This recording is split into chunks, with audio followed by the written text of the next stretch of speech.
Sir মই প্ৰথমে পাত ছিঙিব গৈছিলোঁ। তাৰপিছত পাত ছিঙোতে বগিলা মানুহকেইটা আহিলে, 10টামান আহিলে। 10টামান আহি মেলি সিহঁতি মোক মাতি মেলি সিহঁতি চৰ মাৰিছে, কেলে ছিঙিছ পাত। তাৰপিছত এনেকুৱা কৰোঁতে মই দৌৰ মাৰিলোঁ ঘৰলৈ। আৰু ঘৰলৈ দৌৰ মাৰিলে দেউতা আছিলে, দেউতাক লৈ গ'লোঁ। দেউতাকো মাৰিছে সিহঁতি, কেলে মাৰিলি সুধিছিলে দেউতাই। দেউতাকো তাৰপিছত মাৰপিট কৰিছে। তেতিয়া দেউতাই হাত উঠাইছে। দেউতাই দাই কাটিছিলে। দা কোনে লৈ গৈছিলে? দা সিহঁতিও ধৰিছিলে, সিহঁতিও মাৰিব বিচাৰিছিলে। 5টা সিহঁতি মাৰিলে মোক। বাগানখন কাটি পেলাই পাত চুৰ কৰি আছে বুলি তেওঁলোকে অভিযোগ কৰিছে। মানে কি হৈছিল? মানে সিহঁতি ভাবিছে যে সিহঁতি চুৰ কৰি পাতটো বিকি আছে বুলি কৈছে। আমিতো চুৰ কৰা নাই, আমিতো মালিকে যেনেকুৱা কৈছে তেনেকুৱা আমি মালিকৰ মততে চলি থাকো। আৰু তাৰপিছত আৰু পিছত গৈছে, তেতিয়া আৰু ডাঙৰে কাজিয়া হৈ গ'ল। আৰু পিছত আৰু মোকতো মাৰিলে আগতেই সিহঁতি, মইতো ঘৰলৈ গুচি আহিলো ন।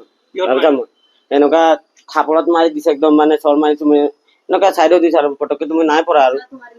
আৰু এইকেইটাত মাৰি দিছে থাপৰ। ডাঙৰ মানুহ আৰু শকত মানুহ। আৰু কোনে মাৰিলে তোমাক? মানে মানুহটোকতো চিনি নাপাওঁ, পিছত মানুহটোক মানে দেখিলে। ৰাতিপুৱা আমি পাত তুলিবলৈ গ'লো। তাৰপিছত বাগানখন আজি আমাৰ 3-4 বছৰমান হ'ল বাগানখন কাটি পেলাই আমি চলি থকা। আকৌ বগীতলা মালিকক সুধি পেলাই আমি কাটিলোঁ বাগানখন, যে কাটি পেলাই চলি থকা বুলি ক'লে। তাৰপিছত চলি থকাৰ বিষয়ত আজি পাত তুলিবলৈ যাওঁতে সিহঁতি আহি পেলাই ক'লে, ইয়াত পাত তুলিব নোৱাৰো, ইয়াত বোলে এখন বোলে কেছ চলি আছে বোলে, ইয়াত বোলে পাতৰ চুৰত বোলে হেৰি কৰি থৈছে বোলে, তোমালোকে বোলে ইয়াত কেলে পাত এনেকৈ ছিঙিছা বোলে। তাৰপিছত মই কৈছোঁ, আমিতো চুৰ কৰা নাই নহয়, আমি ডাইৰেক্ট সুধি পেলাইহে কাটিছোঁ, মালিকক সুধি পেলাইহে কাটি পেলাই চলিছোঁ আমি বাগানখন। আমিতো এনেই কটা নাই নহয়। বোলে নহ'ব বোলে, তেতিয়া সিহঁতি দা কটাৰী লৈ আনিছে, মানি লোৱা নাই, মোকে চিনি পোৱা নাই, মোকে মাৰিবলৈ দৌৰ মাৰি আহিছে। তেতিয়া মই গুচি আহিলোঁ। আহি মই ঘৰ পালোঁ। ঘৰ পাওঁতে দেখিছোঁ সেইফালে আৰু এটা ল'ৰাই পাত ছিঙি আছিলে। আমিতো কলে কটা নাই বাগানখন, চবেই মিলি পেলাই এডোখৰ কাটিছোঁ আৰু চলিছোঁ। মালিকক সুধি পেলাই কাটিছে নে নুসুধাকে? নাই, সুধি পেলাই কাটিছোঁ মালিকক।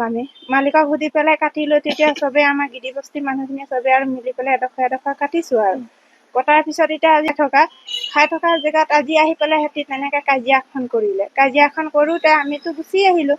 অহাৰ পিছত এই ল'ৰাটোক দেখি পেলাই ভেটি পেলাই সেই খাল ফেলে ধৰি পেলাই মাৰিলে।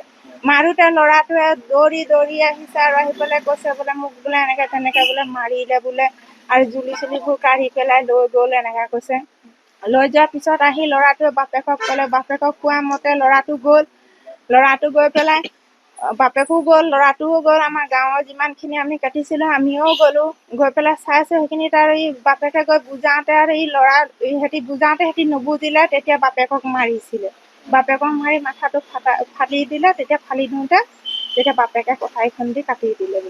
বাগানখন কিমান দিনৰ পৰা? আজি পুৱা ভাগত মই ঘৰতে আছিলোঁ, বিশেষ এটা কামত মই লৈ যাব লৈছিলোঁ। তেনে আমাৰ মোৰ ওচৰত ফোন আহিলে যে গিদি বস্তিত থকা বাগানৰ যিটো নতুনকৈ প্লান্ট কৰা যিটো বাগান, মিনি বাগান হয় এইটো, আৰু সেই বাগানটোত আগৰ পৰাই মানুহখিনি পাত চুৰ কৰি বেছি আছে।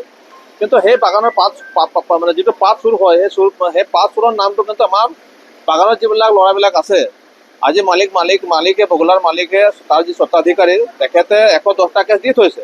তাৰোপৰি যিবিলাক মানুহে পাত চুৰ কৰে তেখেতসকলৰ নামত কিন্তু এটাও গোচৰ ৰুজু হোৱা নাই নুমলীগড় আৰক্ষী চকীত।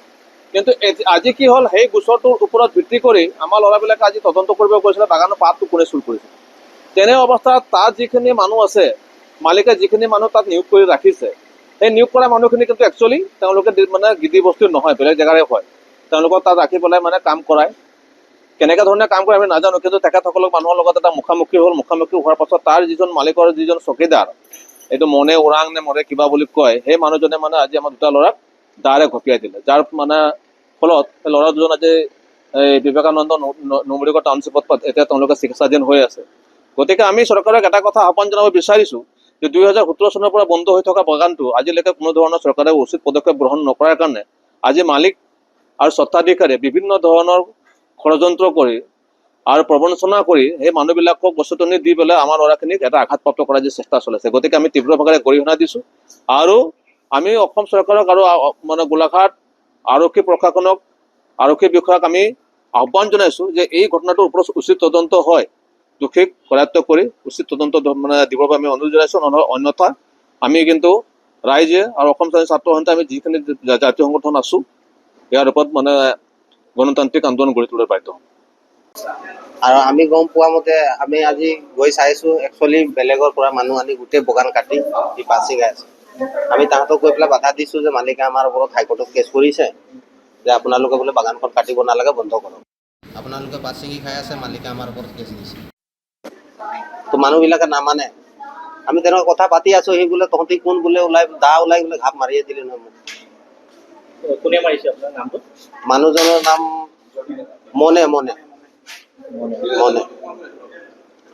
মনে বোলা মানুহজন দা ওলাই ডাইৰেক্ট ঘাপ মাৰিয়ে দিলে। মই তাৰ পাছত অলপ চাইড হৈ দিলো, নহ'লে মানে ডিঙিত মাৰিছিলে, নোৱাৰিলে ডিঙিত লগাব। অলপ চাইড হৈ দিলো, তাৰ পাছত আৰু সি কাটি পেলাই আৰু পলাই দিলে। কেইজনে আপোনালোকক প্ৰকাশ কৰিছিলে? আমাক দুজনক। কিমান মান মানুহ গৈছিলে? আমি আছিলো 10জন মান মানুহ আছিলো। তাহাঁতৰ মানুহ গোটেই গিদিবাচাৰ মানুহ লৈ আহিছে। তাহাঁতি গিদিবাচা কৰি পেলাই মানুহ লৈ আহিছে, চব দা লৈ আহিছে। দা লৈ আহি মানে ডাইৰেক্ট খোজ নাই আৰু আমি মানে পলাই আহোঁতে তাহাঁতি মানে চব আক্ৰমণ কৰিবৰ কাৰণে দা লৈ আহিছে, ঘাপ মাৰিয়ে দিলে মোক। এজন মোক বচাব দৌৰি গ'লে, একো কাটি দিলে। যিকোনো খবৰৰ বাবে যোগাযোগ কৰক আমাৰ এই নম্বৰত 9181 307 2221।